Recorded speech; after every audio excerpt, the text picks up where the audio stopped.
You know I love a good Scandal. A good scandal, yeah. This one's pretty. Criminal. This one's pretty wild, Plastic and surgery it's criminals. not out of our. It's not out of Florida. Where do you think a second place would be? California. You got it. Good, Sarah. All right. So this is a story about a fake doctor that was arrested for doing plastic surgery. I don't know if that's his mugshot. Disney villain. He does. It looks like Jafar. It definitely looks like a mugshot. I think it might be. And he's still. It looks like he's still wearing his his scrubs that they brought him in with. Yeah, he's kind of got scrubs like me, man. He's looking pretty sharp. All right. So that was, I was going to say doctor, but not doctor. Christian Latour. He looks like he's like, I play a doctor on a soap opera. Yeah, right. Doctor Novellas. What was the Joey from Friends? Dr. Drake Ramore. What was his name? Right. Yes. Boy, that's digging deep. Yeah. Yeah, bring it back. All right, love it. So this guy advertised himself as a board-certified plastic surgeon and facial specialist. Throw up his little Instagram there, which is now locked down. He had a lot of followers, 20,000. So you'll notice that, like, next to plastic surgeon board certified, it has the Argentinian flag. So I think, you know, he was trying to say that he was a board certified plastic surgeon in Argentina, which now people are reaching out to Argentina to see if that's true, and like no one can confirm that this guy really was a plastic surgeon in Argentina. But this guy was arrested last week for illegally performing cosmetic surgery without a license, charged with assault and battery and practicing medicine without a license, which he's facing up to 10 years in prisons. And this all stems from a liposuction procedure he performed in 2021 that was, quote, caused great bodily harm with many complications. Not exactly sure what that means because it didn't go into a lot of detail. On his LinkedIn profile, it says he's a board-certified plastic surgeon in Argentina. Once again, people are reaching out to Argentina and they can't confirm this. But here's the crazy part, right? So there's evidence that this guy has been performing surgery in the U.S. as far back as 2016. Like there was, and there's like no other times that like complications have been reported. Who knows? I mean, I think this is kind of a tip of the iceberg kind of thing. It's just weird that whenever you find people that have been doing this, it's like they've just been like, I think I'm going to be a surgeon. I'm just going to put out a shingle and say I'm a plastic surgeon.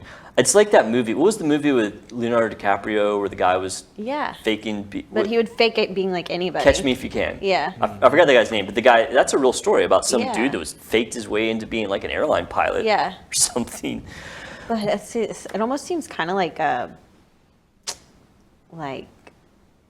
the verge of like somebody who's like a psychopath. Yeah, a sociopath. Yeah, like somebody who's just like that just likes to do that. Yeah, for the rush of it. Yeah, like just likes to like dissect people. I don't know, maybe, who knows? It's so weird. I mean, if this guy's really been operating since 2016, that means that he's been performing surgery in the U.S. without a license for at least 8 years. Yeah. Like, how does that happen? If it's true, I mean, this is, you know, I can't confirm it, but there was a report of him doing surgery in 2016, and then this article talked about him doing surgery in 2021. And, you know, he has an Instagram page that had been active up until it got locked down, I guess, after he got arrested. I mean, this kind of stuff makes me upset because, I mean, this is a total failure of both local governments and, like, medical boards to protect the people. Yeah. You know, and I guess you can't throw a lot of shade at medical boards because if the guy's not even a real doctor, then... Well, it's just kind of annoying because it's like real doctors go to school and they do all of the backup to get there because they actually want to take care of people and help them. And this dude is just like, I'm just having fun dissecting people and screwing up their lives. Yeah, making money off of it, Yeah, like he's just doing it purely for himself and not for patients. And it's pretty wild. I mean, you know, if this guy really is a board-certified plastic surgeon in Argentina, which I'm skeptical, to be honest, but, you know, we don't know. That would be pretty quick information to find if it was legit, wouldn't it?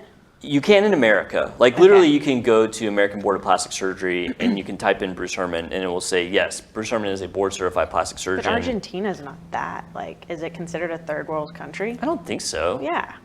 But not everyone is, you know, as technologically advanced, I guess, where you can just do a database search. Oh. But if this guy really was a board-certified plastic surgeon, then there are ways that you can convert that to being a surgeon in America. I mean, it's not simple. Like, I can't just go open up a plastic surgery, practice in France. Yeah. Right? There's things you have to do. I've but heard it's hard.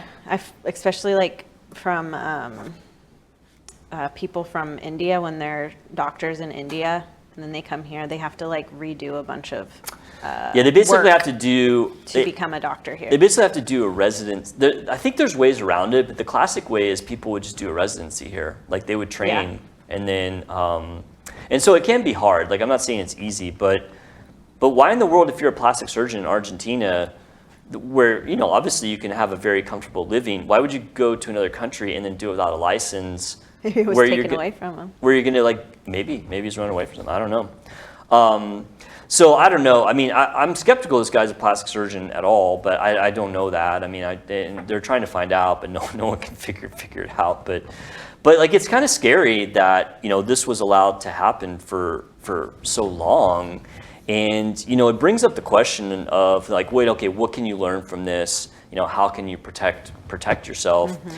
And so, the number one answer to that is, if you're going to have plastic surgery, make sure your surgeon is board certified by the American Board of Plastic Surgery. That's the only real plastic surgery board. Yeah, and that's online. It's online. You can literally go and search. And if you're a board certified plastic surgeon, they're going to say that, but you have to be careful because people will lie, or they'll throw a board up that's not real. So it has to be board certified by American Board of Plastic Surgery. If you go to my website, it'll say board certified American Board of Plastic Surgery. And it's just an issue of educating people of, like, okay, that is like literally the most important factor to make sure your plastic surgeon is safe. And of course, it doesn't. I mean, they're all safe. That just means. Right. It just means that's like it's the lowest bar, right? Like, that's kind of the low bar. Bare minimum. Yeah, the bare minimum. You can't trust social media and websites. People can literally put anything they want up there. You have to kind of do the research to make sure that these people are properly trained and properly certified. And the last thing, and it's not seeming like we talk about this every week, be wary of people who operate in offices.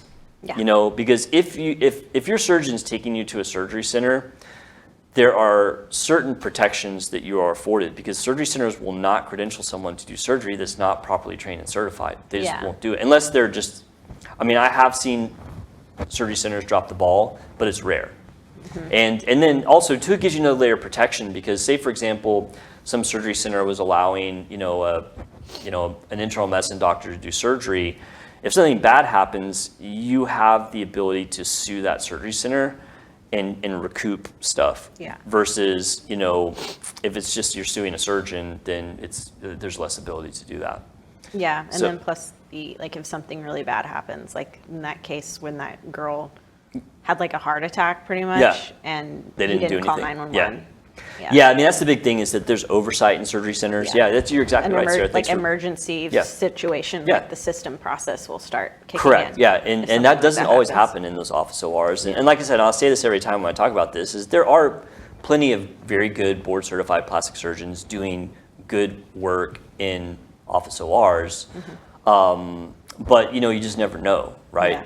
Yeah. So I swear I had my surgery in an office OR, but I was asleep.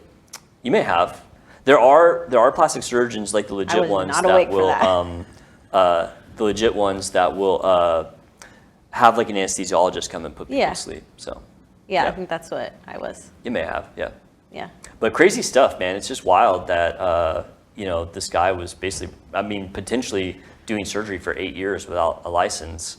I mean, and who knows if he even had training at all to be a surgeon. Like, no one knows. Creepy. It's wild.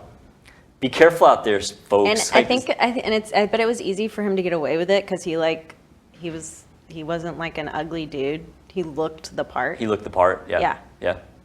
Possible, yeah. Easy to manipulate. Crazy stuff. You got to be careful. That's why we're here. Yeah. Educate people so they don't get in trouble. Mm-hmm. Pretty people get away with a lot of stuff sometimes. They do. You're totally right. I'm a plastic surgeon. Of course you are. You look like a plastic surgeon. Absolutely. All right. I think that's all the time we have for this week. Thank you guys so much for tuning in. We really do appreciate it. Please leave us a comment if there are certain topics that you'd like us to talk about it. We would love to discuss it on the next episode of Nip Talk. Bye. Bye.